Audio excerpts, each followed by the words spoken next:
We are just about set and ready to go here with our girls race at the South Central Conference Cross Country Meet on the high school side. As you can see, this is our first view from the drone, powered again tonight by Connor Kelderman of Impressive Design Studios in Centerville. So glad to have him out here. He's going to be getting some great shots for us from up above, a bird's eye view of these runners. As you look at them in the starting box, it goes Centerville to our far right. Next to them is Sheraton. Then you got the host, Knoxville. Actually, I believe that's Davis County right next to them. Followed then by Knoxville towards the middle, right next to the Panthers in blue, the Albia Lady D's. Then you got Clark, Cardinal, and EBF rounding out the 8 schools here in the South Central Conference right along the starting box. So as you might have heard as we were riding along there with Coach Splavik, you can see it off to the left-hand side where there's a few spectators standing by right now.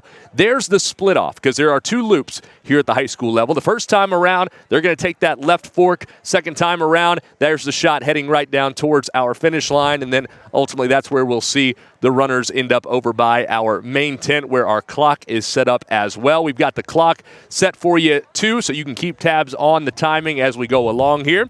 Get the couple of whistles here. We'll wait for the gun, and we'll be off and running here at the South Central Conference Cross Country Meet.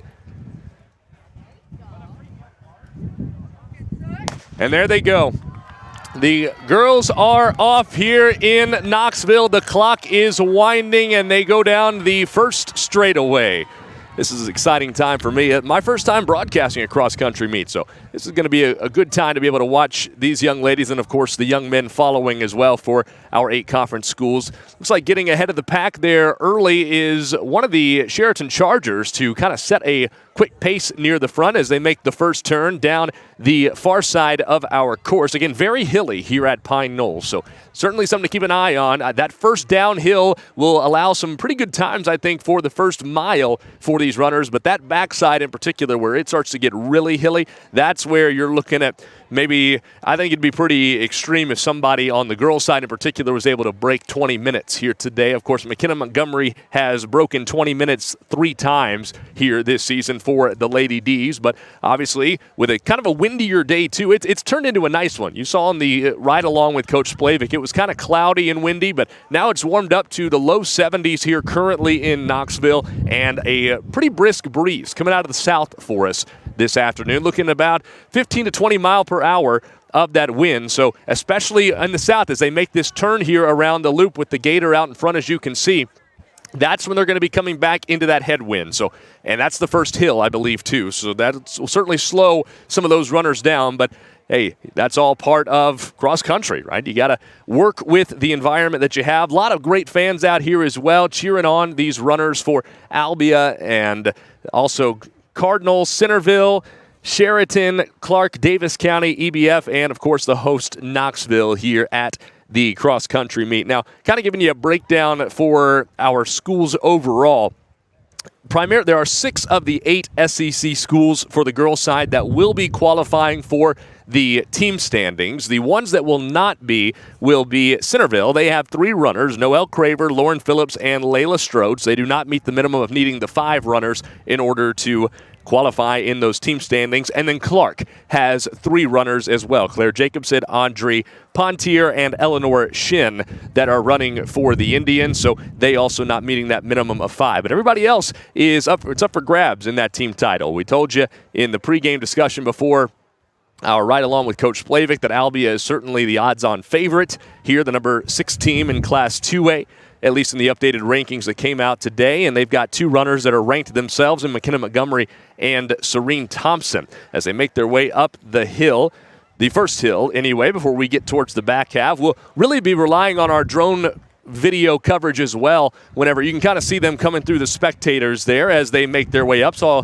a couple of Blue Demons there coming through and see that line of folks that are going right along the paint that Coach Splavik did a great job putting out here for us today.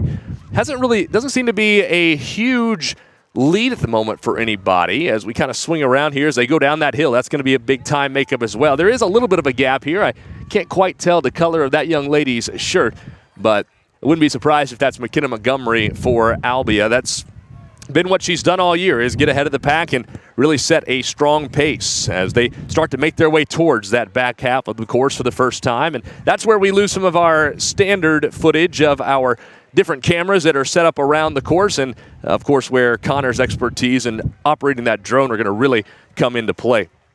But aside from Albee, as we talked about, Davis County's a team that we're keeping our eye on here. They've been first in a couple of meets this season. Their average score is below 100 with their top 5 runners, so certainly keeping an eye on there. But you look elsewhere, there's been steady improvement as the year has gone along for all of our South Central Conference programs, and that's what you want. You got the Cardinal Comets that are averaging 77.3 in their 7 meets, and they've just continued to improve under a former Lady D herself. Kiri McDonald of the Comets has now moved over to Eldon and is coaching the newcomers here in the South Central Conference, of course. Sheraton's had a tough year in regards to injuries. They've just not been able to get everybody together. Matter of fact, they're shorthanded here today as well. Haddon Anderson is unable to give it a go here in today's race. EBF, under a new head coach in Kevin Huck, has continued to improve, led by the Van Utrecht sisters, Lizzie and Caroline. And then Knoxville, here on their home course, they have been without their head coach, Michaela Splavik, here for the past couple of weeks. But the reason for that is due to maternity leave. She's been out with her and Coach Michael Splavik's newborn son, Liam Heath Splavik. All is well from what I've heard here. And I think Liam is going to be making an appearance, if he hasn't already, out here today at Pine Knolls. So glad to hear that for the new mom and dad, Michael and Michaela Splavik, with Coach Doug Bacon taking over in her stead while she's been out on that maternity leave. Anyway, for right now, what we're going to do, we're going to keep this live shot of our drone footage. As you can see, the runners continuing on here with the Gator ahead, and they'll continue to be filing through your screen as well. And what we'll do is we'll have a little picture-in-picture action for you here. Down in this bottom right-hand corner, we'll hear from all 8 of our South Central Conference girls cross-country coaches and get some thoughts from them that I was able to get when they got to the course here today about coming into the cross-country meet. So take it away, coaches.